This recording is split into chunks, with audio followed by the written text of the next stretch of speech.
So how did you identify who you are? Sort of going back to the beginning, it was when when I first when I was first able to even learn what female and male meant. Um, I was I would look at traditionally female things like of course the toys that were meant for female children like Barbies or cooking sets or even cleaning sets. um, I never liked those things. I was always more drawn to things like, not that women can't enjoy these things as well, but they're just considered, traditionally male things. I liked superheroes. I would rather go to a monster truck rally than a fashion show any day. And I would always wear rather than dressing up as a princess, I would always dress up as something. I would always run around the house in a Bob the Builder outfit. And a lot of people don't like to think that young children like sit down and think about these things when they actually do. And I would like sit down with myself and say, okay, why isn't this making me comfortable? Why am I not comfortable identifying as female? But in middle school, when I first discovered the word transgender, I was sort of like, wow, there's finally a word for how I feel.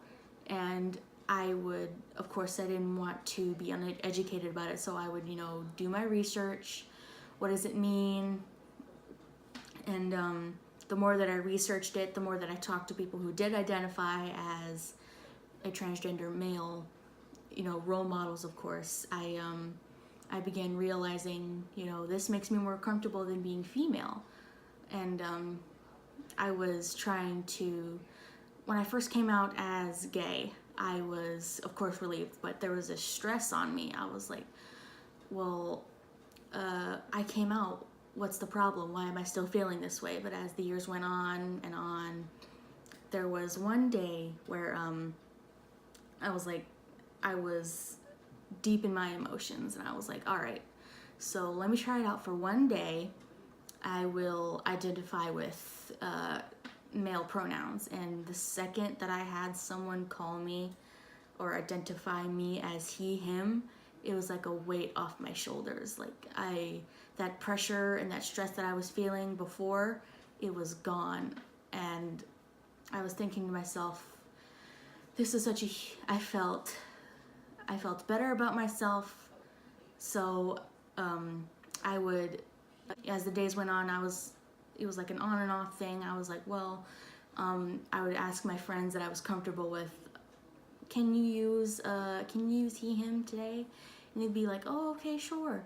And it was sort of just for me a way to figure out, do I feel comfortable with this? And the more and more that they use the he, him, or other male names I'd have them use, and they made me feel comfortable for once. When I began exploring, that there were different options for me, it was like, now I get to finally be who I am and be comfortable in my own skin rather than living the rest of my life uncomfortable with who I was. And when I finally matched up the word with how I felt, it was like, finally I get to breathe again.